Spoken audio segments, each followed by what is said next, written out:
Buenos días, este es el trabajo número 4 de inferencia estadística. Para este trabajo lo primero que teníamos que hacer era escoger tres asesores. Lo que hice fue crear un filtro y aquí en el filtro escojo los asesores con los que voy a trabajar, que son 4, 5 y 6. Subrayé con color los datos de los asesores que voy a usar, 5 datos por cada asesor. Luego esos datos los copié a la hoja ANOVA, son estos datos de acá. Automáticamente la hoja de cálculo nos calcula media, varianza, desviación, n y suma. Para calcular el análisis de varianza de un factor, se seleccionan los datos, se hace clic en análisis de datos, análisis de varianza de un factor, aquí en rango de entrada, se seleccionan nuestros datos, damos clic, se selecciona rótulos y al darle a aceptar, los produce en una nueva hoja. Estos datos uno los copia y los pega acá en ANOVA. Como se puede dar cuenta, yo ya lo hice, esos son los datos que tengo. Luego, si uno va y mira F, es 0,10 y el valor crítico para F es 3,88. Eso nos indica algo y nos ayuda a llegar a esta conclusión. F y valor crítico para F son diferentes, así que no es equivalente a la duración promedio para los tres asesores. Ahora vamos a pasar a ver la prueba Tukey. Para la prueba Tukey tomamos los valores anteriores de la media del grupo 1, n del grupo 1, media del grupo 2, n del grupo 2, media del grupo 3, n del grupo 3. El cuadrado medio del error también se toma del anterior, es 289, que es este valor de acá, que es el promedio de los cuadrados dentro de los grupos. Luego calculamos el estadístico Q de Tukey. El estadístico necesita dos valores para que lo podamos calcular, y es los grupos, que son 3, y los grados de libertad, que son 12. Entonces uno va al estadístico a la tabla de Tukey y busca 3 y 12, y eso nos da 3.77. 3.77 lo ponemos ahí en Tukey. Listo. A continuación, la diferencia absoluta, que simplemente, bueno, el resto de datos realmente la hoja de cálculo los calcula sola. Son los valores absolutos, esta fórmula del error estándar de diferencia y la amplitud crítica.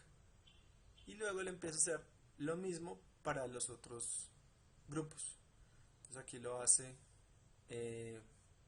para el 1 y el 3, y aquí lo hace para el 2 y el 3. ¿Listo? Esa es nuestra prueba de Tukey. Borrar esto que me sobra. Ahora la prueba G cuadrado.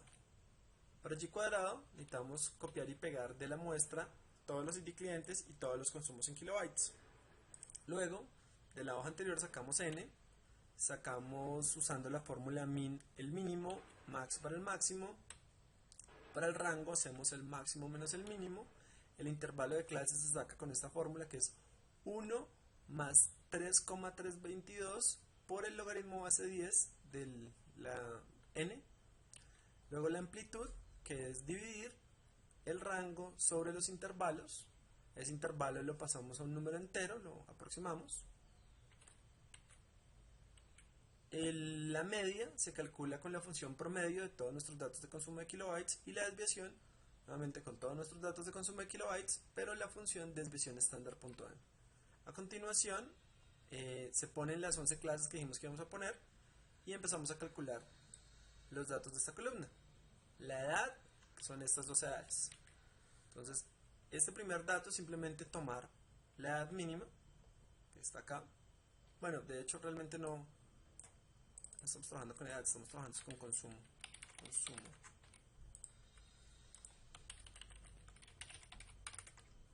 Listo. Este es el mínimo, este es el mínimo que teníamos en la celda de al lado, más la amplitud. Y este siempre, este 2 es igual al anterior, y este es igual al anterior más la amplitud. Se seleccionan los dos, se baja y así quedan todos los datos de esa columna. Para la frecuencia observada de pacientes necesitamos entrar a análisis de datos, histograma, seleccionamos todos los consumos en kilobytes, seleccionamos todo este XY consumo y en una nueva hoja se producen estos valores, los cuales ya copié y pegué. Al final los sumo. Para calcular ZI y Z2, el primer ZI es vacío, el primer Z2 lo calculamos con esta fórmula de acá, que nos da el XI menos la media sobre la desviación. Este es con XI menos 1, este es con XI, se selecciona, se baja y tenemos toda nuestra columna. Ok, sigamos. La probabilidad es con la fórmula distri.norm.stand_nr de L18, el campo L18 en nuestro caso, Z2, y ese es el primer valor. El siguiente valor es una resta de las mismas funciones, pero de Z2 menos Z1. Así hasta el último, que es diferente porque el último es I menos la distribución normal estándar de este valor de acá. La suma de todo eso, tal cual como debería ser, nos da 1. La frecuencia esperada es la fórmula, es la multiplicación de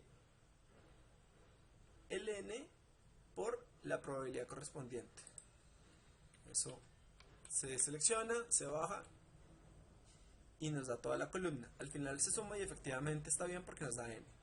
Por último, esta fórmula de acá, la cual es J18, que es la frecuencia observada, menos la frecuencia esperada, todo elevado al cuadrado, sobre la frecuencia esperada. Se selecciona, se baja, queda toda la columna. Al sumar todos esos valores nos da 98,75, que es nuestro G cuadrado. Ahora vamos a calcular el estadístico teórico. Para el estadístico teórico ponemos que tenemos un porcentaje de error del 5%, nuestras clases son 11, tenemos M2 debido a que es una desviación estándar, y se hace esta resta, es K menos 1 menos M. Luego, para calcular el estadístico teórico usamos la función prueba.chi.invertido, al cual le ponemos el error, le ponemos GL y nos da que es 15,507. Con eso tenemos que nuestro G cuadrado, recuerden, era 98,75 y el G cuadrado teórico es 15,507, lo que nos permite llegar a la conclusión de que la distribución de consumo de kilobytes no es normal. Muchas gracias.